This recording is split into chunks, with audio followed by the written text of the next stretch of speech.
It's the first. Wake up, wake up, wake up. It's the first of the month. I wound up having a double, so I didn't get a chance to do any of the bookish shit that I wanted to do tonight, but that's okay because I got a decent amount of reading done. I finished Strange Beasts by Susan J. Morris. Gave it 3.75 carats, but since Goodreads does not do quarters, I gave it a 4. I liked it. I'm glad that it's the beginning of a series because I really like the characters and I want it to develop more. I started one of my arcs for April. It doesn't come out until the 22nd. It's called The Summer I Ate the Rich, and I am 21% in already. It's not gonna lie, kind of wild. It's a YA horror, so I already knew it was gonna be wild, but the way that it's wild, I wasn't prepared for. So essentially, you have this main character who is a zombie. She is Haitian, and the otherness that black people feel, it's attributed to compared to being a zombie, being othered. It's weird, but I'm here for it. She wants to be a chef. A guy has an accident. She gets weird text messages. That's essentially where I am now. It's interesting me enough to keep going. I'm 21% in, and I started it today at work. So I'm flipping getting there, but I have something else to talk to you about. I think this might be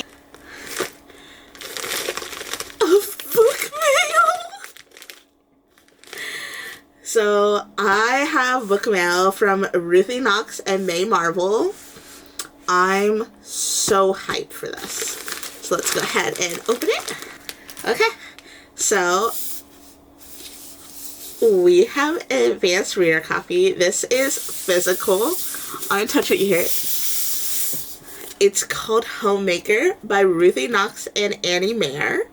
It's a Prairie Nightingale mystery. It comes out on the 1st of June, so I actually have a lot of time to get this done. I'm very excited. It's mystery.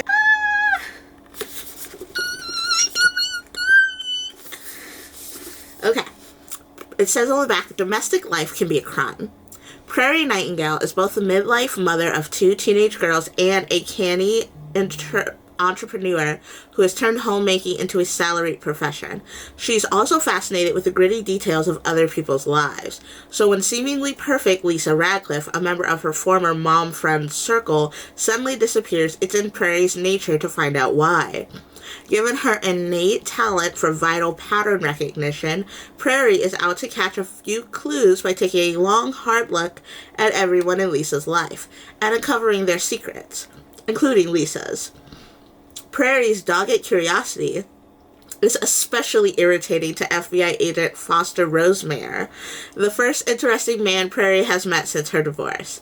His square jaw and sharp suits don't hurt. But even as the investigation begins to wreak havoc on Prairie's carefully tended home life, she's resolved to use her multivalent, I've never heard that word before, homemaking skills to solve the mystery of a missing mom, and along the way discover the thrill of her new sleuthing ambitions.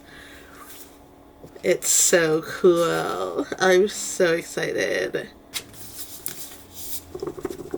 I have my second physical arc. Yo, I'm so fucking hyped. You just don't have any idea. Okay. So that's everything that I wanted to talk to you about. And I will see you in the next clip. Sleuth out. Hi. I am super red right now. But that's fine. We are going to open this and figure out a way to display it on these shelves. I think it would be fun if I did it with mystery books in mind. So I'm thinking that I'll set it like one here and one there, and then I'll put like mysteries that I want to read in the middle. That's the plan. Leave this shelf, which means we have to move these books, and we have to decide which mysteries go in between. Decisions. Trying to like open stuff with these nails. I understand why cats just push cups off of tables. Are our bookends. My own personal angels on my shoulder. That's really cool. Alright, let's get some books. Okay, so we're gonna put these bad boys down.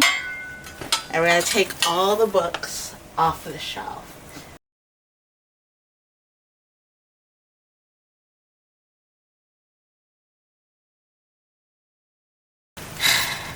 We have an empty shelf. Alright. It's the knife for me. Alright.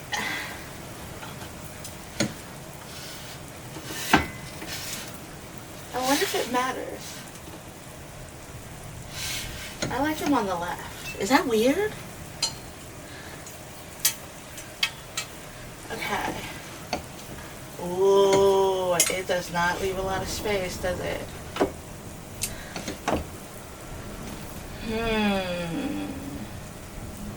Because I was thinking that I would leave them sideways, but I'm thinking I'm going to have to leave them vertically, which is like even less space than I originally thought I had on.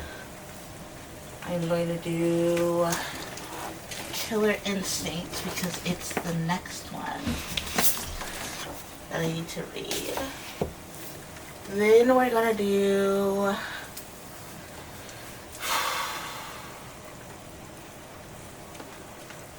we probably got room for like 3 more. Sparrow Murders.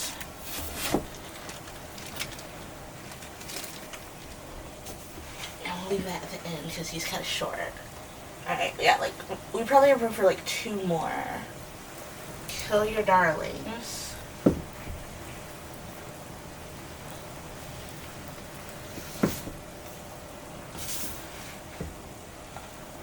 We could fit 1 thin one. Score. Alright. And there is our mystery shelf. There's our mystery shelf. Hey, that looks so good. Now the struggle is, where do those books go? Yay, I love it. Success. Bye.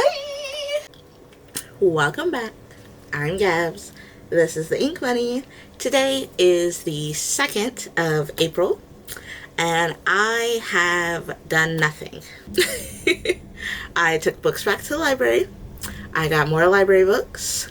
I spent most of my afternoon shift watching the Nintendo Direct for the Nintendo Switch 2. I have thoughts, but I'm going to put them on my gaming channel, which I'll link up here. Yeah. I'm just here to kind of preface my B-roll of putting together my mystery shelf, which, like, I love, and to talk about the books I picked up from the library. So, I got almost no reading done today, so I don't have any progress or anything. It was very much just a go with the flow kind of day. So, went to the library after work, and this is what I picked up. Okay, so I picked up Dead Extra by Sean Carswell, and yeah, so this was literally the last book that I picked up. I had my little pile of books, and I was walking to the register, and it was like it was like this in the shelf, and I was like walking past and I was like, grab.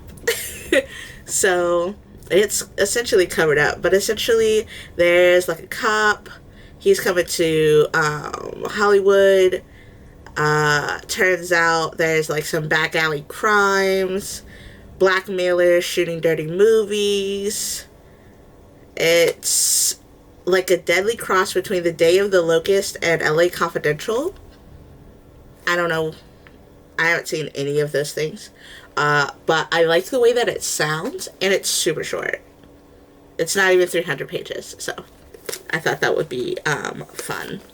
And then I picked up The Pink Agave Motel and Other Stories by V. Castro. Looks like this. And it essentially says, welcome to the Pink Agave Motel, where brutality and intimacy ooze across the pages, exploring the depths of the unhinged imagination and how human desire unlocks the impulse to bite. Castro's voice, influenced by Mexican folklore and a feminist perspective, illuminates a deeper view of how unrequited love affects every type of being alike. So, that sounds like fun. And then the next thing that I picked up is called Karate Prom by Kyle Starks. The bottom says it's the best night of your life if you can survive it. And then this is literally the back. And this is the front. So like, heck yeah. Why wouldn't I pick that up? And then the last thing that I picked up, called The Resurrectionist by A. Ray Dunlap. And it's supposed to give, like, anatomy vibes, but not YA.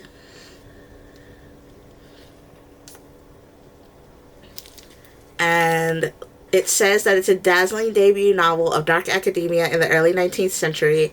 The Resurrectionist brings to life the deliciously macabre adventures of a young medical student lured into the illicit underworld of body snatching. Historical fiction, true crime, and romance intertwine in a harrowing tale of murder, greed, and the grisly origins of modern medicine. So, sounds like a good time. Also, it's about 300 pages, so not too heavy. These were just the books that, like, called to me while I was out at the library, so I picked them up. But what I want to talk about is while I was putting together that shelf, I noticed that literally every book on that shelf is unread. And that's kind of where I just put my, paperbacks, but I'm kind of noticing that, like, my goal for the year was 80, right? And I'm at 44, but none of them have been physical. Like, so we read 44 books, right? But of the 44, literally only 19 of 44 have been physical hold in my handbooks. And none of the 44 books that I've read this year have been on my shelf except for like 2. So that means that even though I'm getting a large amount of reading done, the books in my house are not moving. They're growing, but I'm not making any progress working on my own like physical TBR. Well, instead of me sitting here talking to you, even though I love it, I should go get reading. I'll see you next time. Sleuth out. Hey, welcome back to my channel. I'm Gabs. This is the Inkbunnie, and I'm just clumsy. I'm just popping in to tell you that I am almost 30% into The Summer I Ate the Rich. I don't know where it's going. It's supposed to be a YA horror, but like nobody's died yet. I'm like 14 chapters in. I am zooming. I'm almost 30% in. I started this yesterday. I'm zooming, but I don't know where I'm zooming to. I don't know what's going on. I'm just along for the ride. I took a little bit of a break to practice my flute. I've been thinking about it and I wanted to get back into it. So I thought that I would attempt to play some things.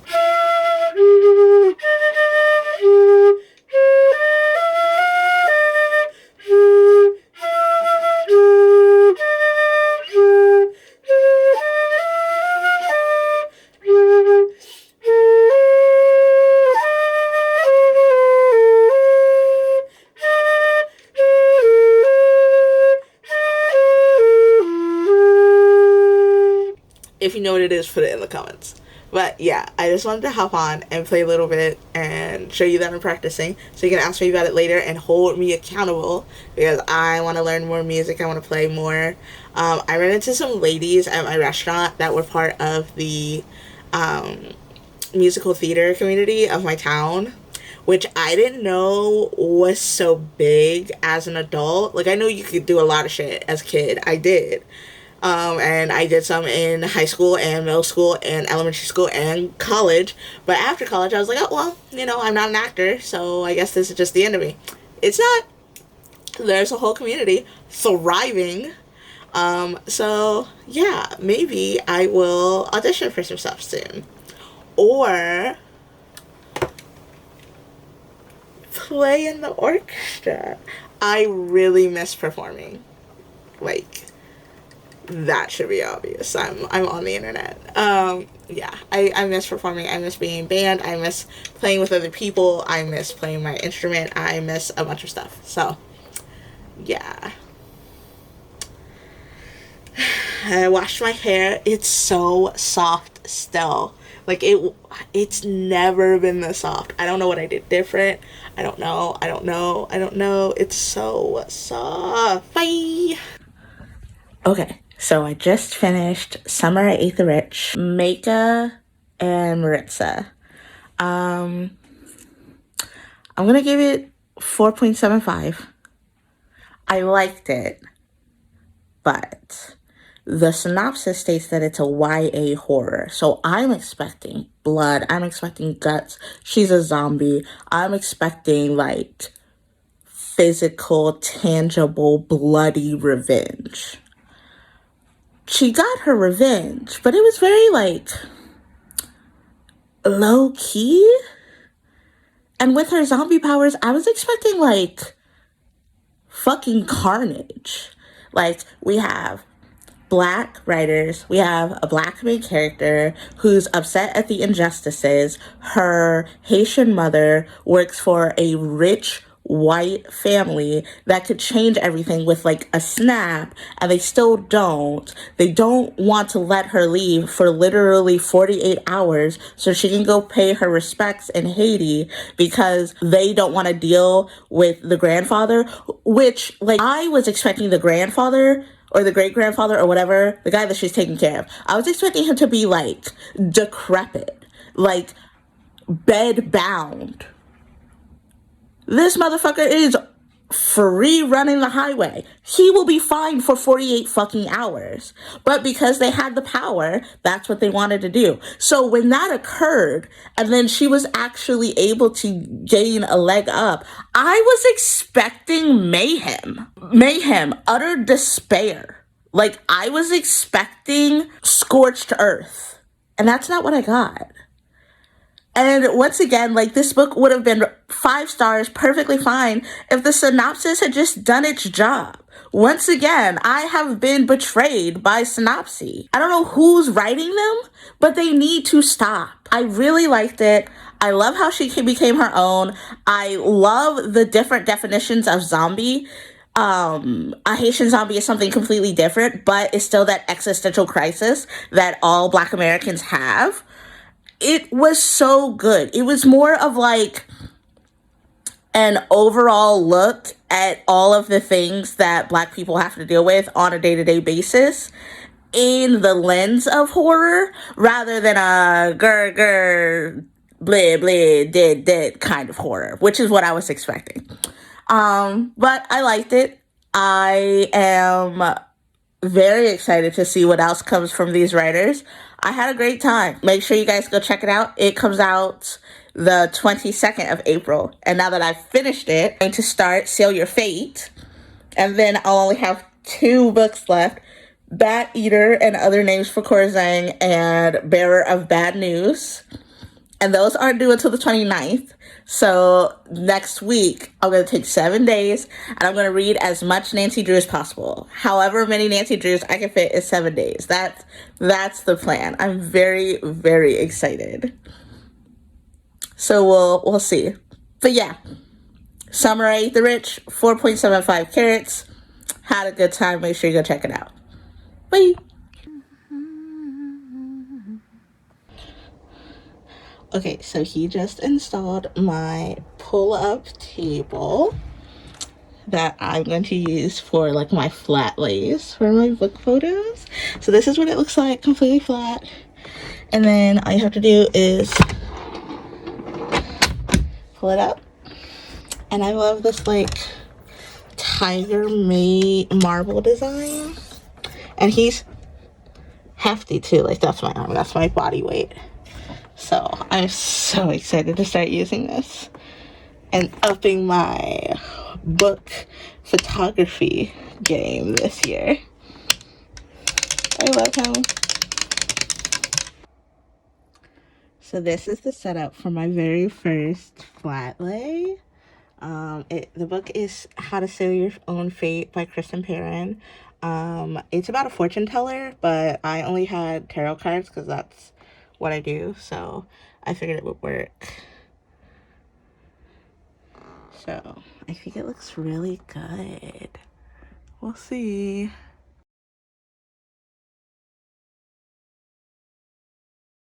Hey, so it's a little bit after 1 a.m. on Saturday. I am still currently reading How to Sail Your Own Fate by Kristen Perrin.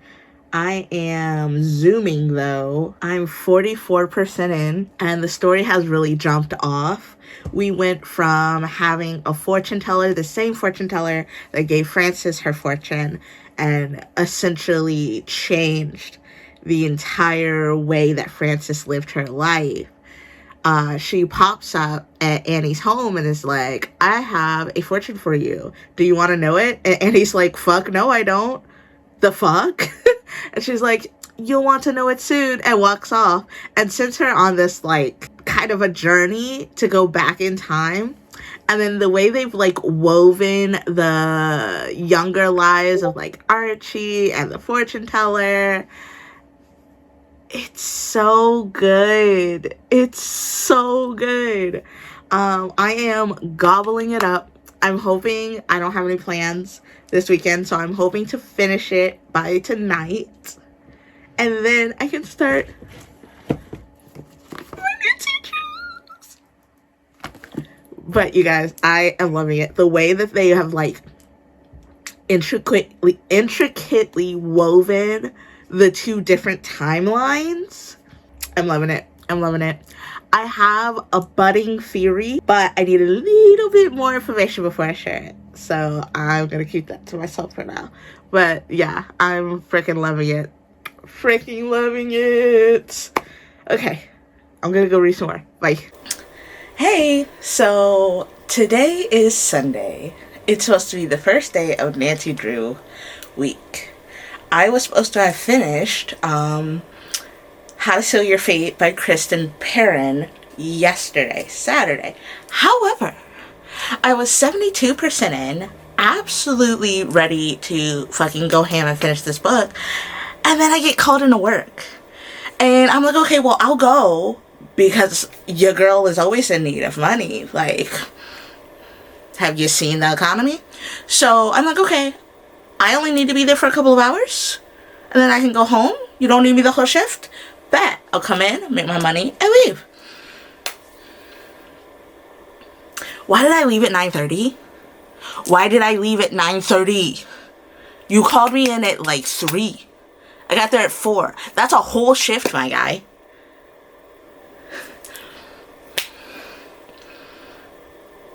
Revolution. Like, what? You just stole a whole reading day from me. So then I'm like, okay, it's fine. I'll get home. I'll read a little bit more. I didn't. I fell asleep.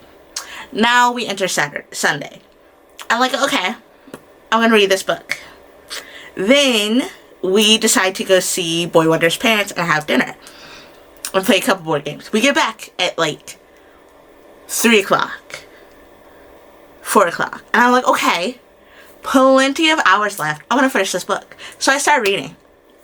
When I tell you that I shifted to get more comfortable at 98% and then fucking fell asleep and woke up 25 minutes ago, still on 98%, I am livid. I great. Now I have 40 minutes until Monday, and I still have yet to put my motherfucking hands on a Nancy Drew novel. And I just had to tell somebody how I felt about that. This is all that I'm reading. This is literally all that's left. I'm literally on like 98%. I'm 2% from the end. I think, unless something absolutely maniacal happens, I think the score is a 4.5 carat. The first one really grabbed me because I hadn't read anything like that before, and the main character seemed very capable, even though that was like her first time. So in the second one, when she receives a second murder, even more intricately plotted than the first one, and is even more in dire need of her aunt's, her great aunt's files or something. She makes not only the same mistakes, but worse mistakes. If you knew that your aunt was holding files on everybody because somebody was going to kill her, she didn't know who could be trusted, and then the person that gives her that fortune that causes her entire life to change and for her to become this way, comes up to you and is like, I have a fortune for you, but you're not gonna want it. Wouldn't you immediately take the fortune? You don't have to read it, but when you take it, wouldn't you immediately go to your aunt's files and see what's going on? Or at least, after surviving a murderer, lock down said files, take an inventory of what's there? Like, the whole time I'm reading this, I'm like, okay, so now she's gonna go do this, right? Oh, we're not gonna go. She'll do it later. Oh, we're just not gonna do that. Okay. Well, now that she knows this guy, she's probably gonna go collect the diaries now. No, we're not gonna go find more diaries. We're not gonna read more diaries. Okay. We're not gonna go see where the dead person lived. No, we're not gonna do any recon. We're not gonna investigate who might have been at, like. Girl, what are we doing? This book is like 400 some odd pages. What are we doing? What have we been doing for these 400 pages? Literally every single opportunity she had the chance to be like, okay, I'm gonna get ahead of this. Literally, she was 20 pages behind. Every single time. And it's kind of annoying. Like, what are we doing? You're supposed to be better, faster, stronger than before. This is the sequel. Miss Annie, I need you to get... pep in your step. People are dying. Can we, like, speed this up? Something? Anything? So, yeah. 2% left. I'm gonna finish reading this. And then I'm gonna record my thoughts. And then Nancy Drew 6 Days starts.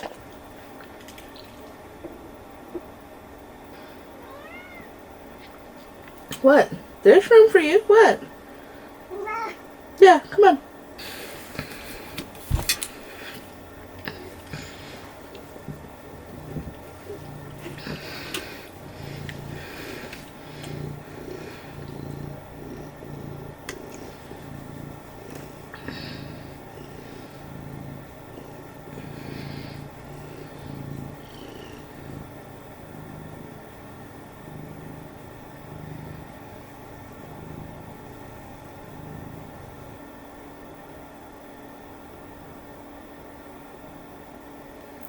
All finished. All finished. 100%. 100% all done. I'm gonna give it 4 carats. I liked it. I liked the mystery. I liked how she wove everything together. I just did not like that the main character, Annie, didn't have a lot of growth. I feel like a lot of the mistakes that she made, she wouldn't have made, especially after the first book, and especially after so short a time between books. It just kind of annoyed me. I did like this mystery a lot, but I don't think I liked it better than the first one.